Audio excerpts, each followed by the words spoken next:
വിശുദ്ധ മത്തായി എഴുതിയ സുവിശേഷം അധ്യായം 17. യേശു 6 ദിവസം കഴിഞ്ഞ് പത്രോസ്, യാക്കോബ്, അവൻ്റെ സഹോദരൻ യോഹന്നാൻ എന്നിവരെ മാത്രം കൂട്ടിക്കൊണ്ട് ഒരു ഉയർന്ന മലയിലേക്ക് പോയി. അവൻ അവരുടെ മുമ്പിൽ വച്ച് രൂപാന്തരപ്പെട്ടു. അവൻ്റെ മുഖം സൂര്യനെപ്പോലെ വെട്ടിത്തിളങ്ങി. അവൻ്റെ വസ്ത്രം പ്രകാശം പോലെ ധവളമായി.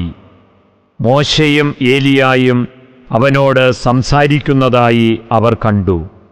പത്രോസ് യേശുവിനോട് പറഞ്ഞു, കർത്താവേ, നാം ഇവിടെ ആയിരിക്കുന്നത് നല്ലതാണ്. നിനക്ക് സമ്മതമാണെങ്കിൽ ഞങ്ങളിവിടെ 3 കൂടാരങ്ങളുണ്ടാക്കാം.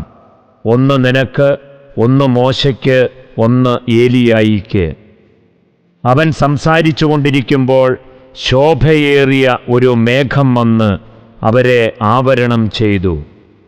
മേഘത്തിൽ നിന്ന് ഇങ്ങനെയൊരു സ്വരമുണ്ടായി: ഇവൻ എൻ്റെ പ്രിയപുത്രൻ, ഇവനിൽ ഞാൻ പ്രസാദിച്ചിരിക്കുന്നു, ഇവൻ്റെ വാക്ക് ശ്രവിക്കുവിൻ. ഇത് കേട്ട ക്ഷണത്തിൽ ശിഷ്യന്മാർ കമിഴ്ന്ന് വീണു. അവർ ഭയവിഹുലരായി. യേശു സമീപിച്ച് അവരെ സ്പർശിച്ചുകൊണ്ട് പറഞ്ഞു, എഴുന്നേൽക്കുവിൻ, ഭയപ്പെടേണ്ട. അവർ കണ്ണുകൾ ഉയർത്തി നോക്കിയപ്പോൾ യേശുവിനെയല്ലാതെ മറ്റാരെയും കണ്ടില്ല. മലയിൽ നിന്ന് ഇറങ്ങുമ്പോൾ യേശു അവരോട് ആജ്ഞാപിച്ചു, മനുഷ്യപുത്രൻ മരിച്ചവരിൽ നിന്ന് ഉയർപ്പിക്കപ്പെടുന്നതുവരെ നിങ്ങൾ ഈ ദർശനത്തെപ്പറ്റി ആരോടും പറയരുത്. ശിഷ്യന്മാർ അവനോട് ചോദിച്ചു, ആദ്യം ഏലിയ വരണമെന്ന് നിയമജ്ഞർ പറയുന്നത് എന്തുകൊണ്ട്? അവൻ പറഞ്ഞു, ഏലിയ വന്ന് എല്ലാം പുനഃസ്ഥാപിക്കുക തന്നെ ചെയ്യും. എന്നാൽ ഞാൻ നിങ്ങളോട് പറയുന്നു, ഏലിയ വന്നുകഴിഞ്ഞു, എങ്കിലും അവർ അവനെ മനസ്സിലാക്കിയില്ല. തങ്ങൾക്കിഷ്ടമുള്ളതെല്ലാം അവർ അവനോട് ചെയ്തു. അതുപോലെ മനുഷ്യപുത്രനും അവരിൽ നിന്ന് പീഡകളേൽക്കാൻ പോകുന്നു. സ്നാപക യോഹന്നാനെ പറ്റിയാണ് അവൻ തങ്ങളോട് സംസാരിച്ചതെന്ന് അപ്പോൾ ശിഷ്യന്മാർക്ക് മനസ്സിലായി.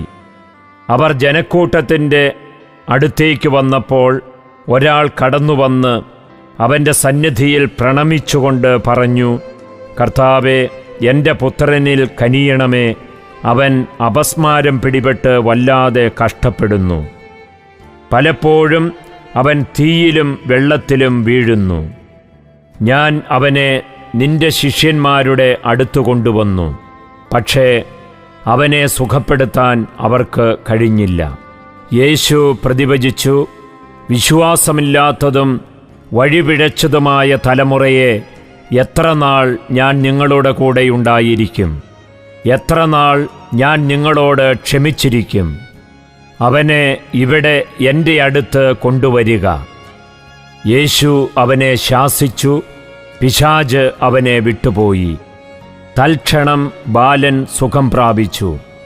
അനന്തരം ശിഷ്യന്മാർ തനിച്ച് യേശുവിനെ സമീപിച്ച് ചോദിച്ചു, എന്തുകൊണ്ടാണ് അതിനെ ബഹിഷ്കരിക്കാൻ ഞങ്ങൾക്ക് കഴിയാതെ പോയത്?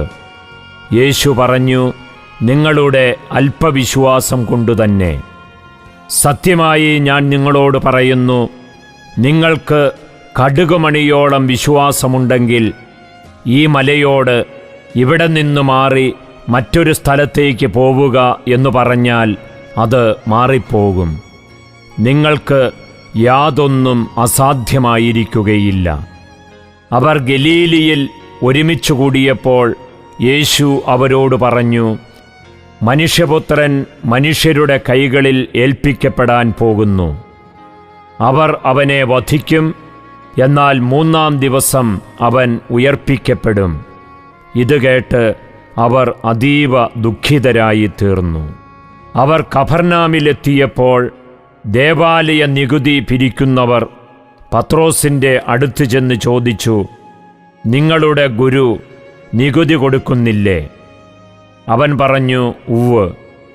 പിന്നീട് വീട്ടിലെത്തിയപ്പോൾ യേശു ചോദിച്ചു, ശിമയോനെ, നിനക്കെന്തു തോന്നുന്നു?